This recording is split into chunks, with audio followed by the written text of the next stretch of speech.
केवल मस्तक पर भाई दूज का तिलक लगा लेने से बहन की रक्षा का भार नहीं बढ़ गया। जिस दिन आप एक माता के गर्भ से जन्मे हो, जिस दिन माता के गर्भ से जन्म लिया है आपने, और उसी माता के गर्भ से अगर आपके घर में एक बहन का जन्म हुआ है, बेटी का जन्म हुआ है, उस दिन से रक्षा का भार आपके ऊपर बढ़ चुका है। रक्षा का भार बढ़ चुका है। महाराज, दूषण नाम के राक्षस को मारने के लिए मेरे देवाधिदेव महादेव आए, संहार करा, रक्त गिरा। जैसे ही रक्त गिरा, उस रक्त के गिरते गिरते गिरते गिरते 84 रूप उस दूषण नाम के राक्षस ने ले लिए। तब भगवान देवाधिदेव महादेव क्या करें? भगवान शंकर उसी समय पर देख रहे थे कि कैसे मार सकता हूं, और मां क्षिप्रा ने आकर, मां क्षिप्रिया ने आकर जल के रूप में अपने भाई के 84 रूप बना दिए। और 84 रूप भगवान देवाधिदेव महादेव के महाकाल राजा के जब हो गए, 84 रूप धारण कर कर दूषण नाम के राक्षस का संहार कर दिया।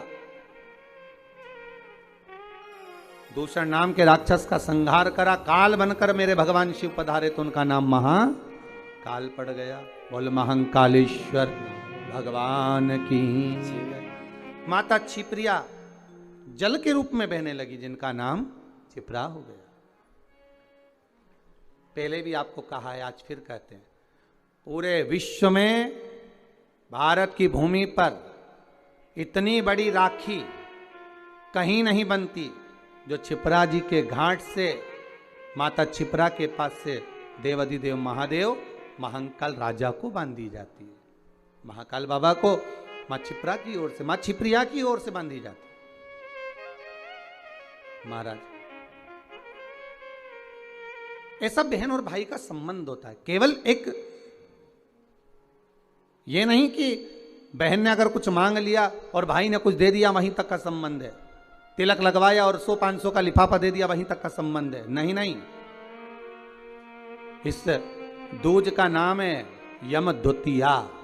यम द्वितीया का मतलब है सूर्य नारायण भगवान की धर्म पत्नी माता छाया के गर्भ से जो पुत्र उत्पन्न हुए हैं यम, उनके बाद में जो बहन उत्पन्न हुई हैं यमुना जी। महाराज,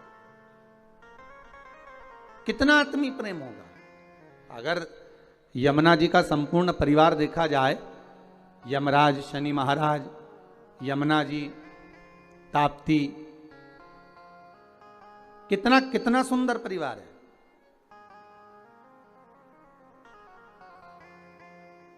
एक बार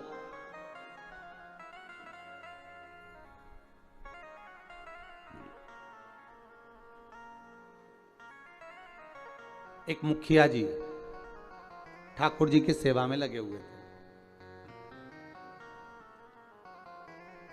और ठाकुर जी की सेवा में लगे लगे मुखिया जी भगवान से रोज लाड़ लड़ाते, ठाकुर जी का रोज श्रृंगार करते, ठाकुर जी को नए नए वस्त्र आभूषण धराते, सुंदर सामग्री सिद्ध करके भगवान को सामग्री धरा देते, बड़ा सुंदर साज सजाते। एक बार मुखिया जी की ग्रह दशा पर 7.5 आ गया, और मुखिया जी की ग्रह दशा पर जब 7.5 आया, शनि जब लगा, अब मुखिया जी कष्ट में हो गए, परेशान हो गए, बड़े दुखी हो गए, आए दिन बड़े कष्ट में रहते। एक दिन मुखिया जी की आंखों में जब जल भर गया, नैनों में जल भर गया, तब श्री ठाकुर जी महाराज स्वयं प्रकट होकर पूछे, क्यों मुखिया जी आज आपके नैनों में जल भरा हुआ है, बात क्या है?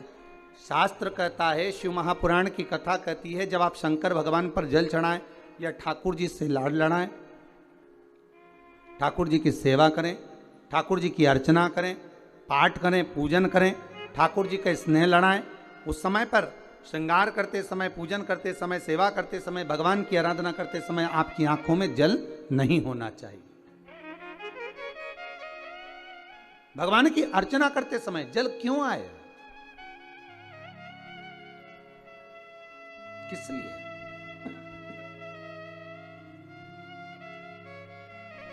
उस जल की महत्वता क्या? और महाराज मुखिया जी बोले, ठाकुर जी समझ में नहीं आ रहा, आज तो शरीर में कष्ट बहुत है और मन में मानसिक टेंशन बहुत है। बाबा बोले, क्यों चिंता करते हो? झारी जी में से यमुना जी को प्रकट करा मेरे ठाकुर जी ने, और यमुना जी को प्रकट कर मेरे ठाकुर जी बोले, यमुना आज आप मुखिया जी जब झारी जी भर रहे थे, आपका श्रृंगार कर रहे थे, ऊपर से वस्त्र उड़ा रहे थे, तब आपको मन में है कि आज मुखिया जी के नैनों में जल भरा हुआ है? यमुना जी बोली, ठाकुर मेरे को मालूम है कि आज मुखिया जी के नैनों में जल है, और क्यों है वो भी मैं जानती हूं। जानती हो? हाँ। क्यों जल है? तो कहा, जल होने का केवल एक कारण है कि मेरे भाई शनि की दृष्टि मुखिया जी पे पड़ गई। ओहो, 7.5 वर्ष तक रहेगी।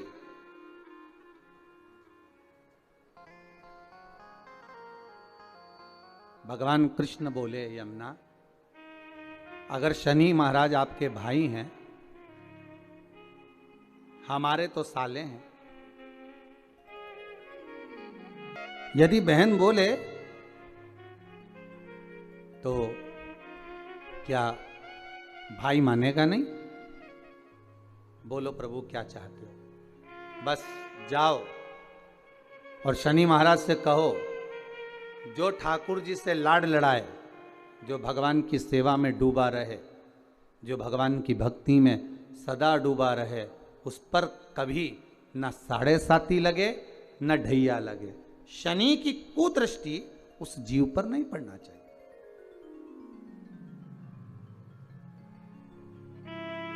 उस जीव पर दृष्टि ना पड़े। ठीक है।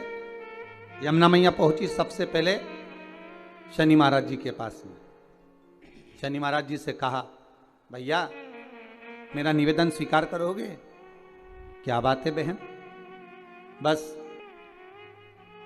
मैं चाहती हूं कि जो लाडले की सेवा करे, जो ठाकुर जी की सेवा करे, जो भगवान की भक्ति में डूबा रहे, उस पर आपकी दृष्टि नहीं पड़े।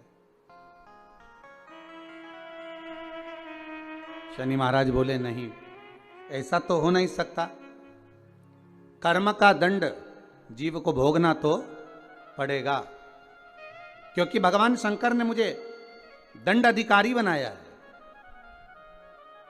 जो किया है वो तो भोगना है, चाहे वो संसार का कोई जीव क्यों ना हो। आपको पहले भी कथा में कहा, किसी से मत डरो, पर अपने कर्म से जरूर डरो, क्योंकि कर्म का भोग तो परमात्मा को भी भोगना पड़ता है। महाराज, मत बुरे कर्म कर बंदे, वरना पछताएगा। भगवान की आंखों से तू बच नहीं पाएगा, तू बच नहीं पाएगा। अरे ओ अज्ञानी, मत कर नादानी। अर्थात मानव का यदि शरीर मिला हो तो अपना कर्म श्रेष्ठ करते हुए चलो, श्रेष्ठ कर्म करिए। महाराज, शनि महाराज ने कहा, यह नहीं हो सकता, यह हो ही नहीं सकता। जो नहीं हो सकता मैं वर नहीं दे सकता। यमुना जी वापिस लौट कर आ गए। समय आया,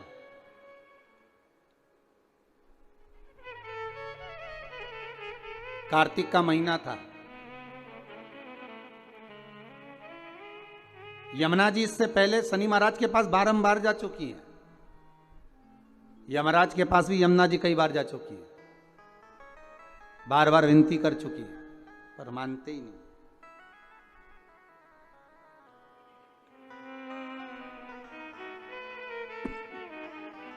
कार्तिक का महीना और महाराज द्वितीया तिथि शुक्ल पक्ष की। आज यमुना जी ने बड़ा सुंदर श्रृंगार किया है महाराज, बड़ा सुंदर श्रृंगार। महाराज क्या साज सजाया है मेरी माँ ने, मस्तक पर बोर, कानों में कुंडल, गले में हरवा, हाथों में चुड़ला, सुंदर लहंगा चोली चूंदड़ी माँ धारण करी। बड़ा सुंदर श्रृंगार किया। और आज माँ यमुना जो जा रही है ना, सारे वैष्णवों को पार करने जा रही है। वो कहते हैं हजारों वैष्णव तार दिए, जय जय यमुना मैया, कई पापी पार उतार दिए, जय जय यमुना मैया, हजारों पापी तार दिए। हे यमुना मैया बड़ी कृपा करिए।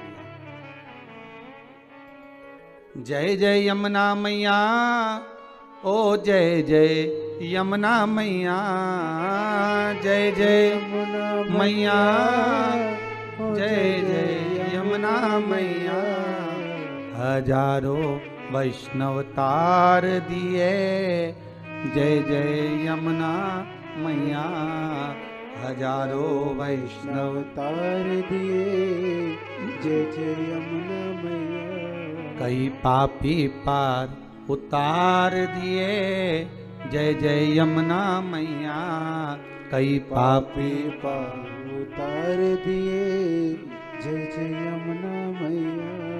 आज यमुना मैया बड़ा सुंदर श्रृंगार कर कर जा रही है, बड़ा सुंदर श्रृंगार।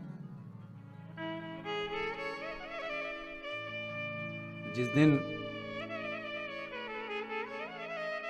बहन भाई के घर पर जाए या भाई बहन के घर पर आए,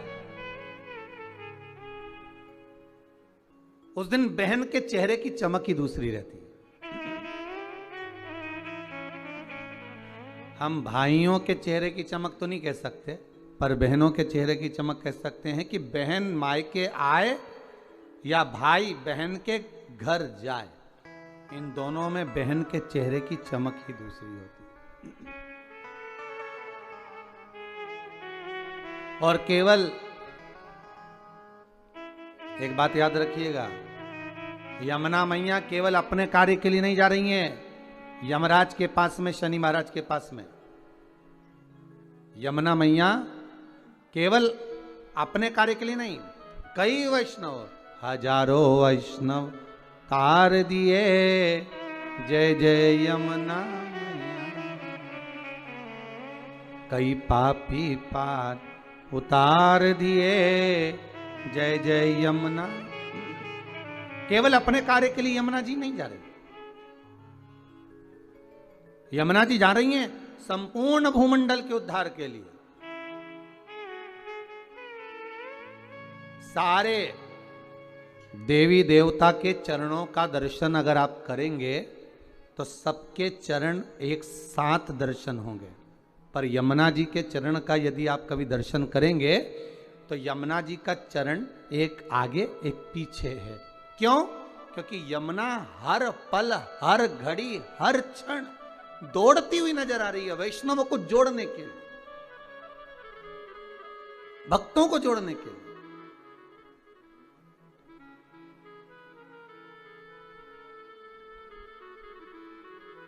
यमुना मैया हर पल हाथ में माला लिए दौड़ती हुई नजर आ रही है कि मेरे वैष्णवों को मुझे इस माला में पिरोना है, मेरे वैष्णवों को मुझे जोड़ना है, भक्ति के धागे में जोड़ना है, प्रेम के धागे से जोड़ना है। भागती नजर आ रही, इतनी सुंदर श्रृंगार कर कर मां यमुना चली है, बड़ी सुंदर। महाराज जब बड़ा सुंदर श्रृंगार कर कर पटरानी यमुना जी चली, बीच मार्ग में भगवान कृष्ण मिल गए, मेरे ठाकुर जी प्राप्त हुए। ठाकुर जी ने पूछा यमुना कहाँ जा रही हो? यमुना जी कह रही हैं उस दिन गई थी शनि महाराज के पास में, पर वर प्राप्त नहीं हुआ था। आज कुछ ऐसा करने जा रही हूं जिससे मेरे दोनों भाई मेरे दरवाजे पर आकर मुझे वर देकर जाएंगे, ये मुझे विश्वास है।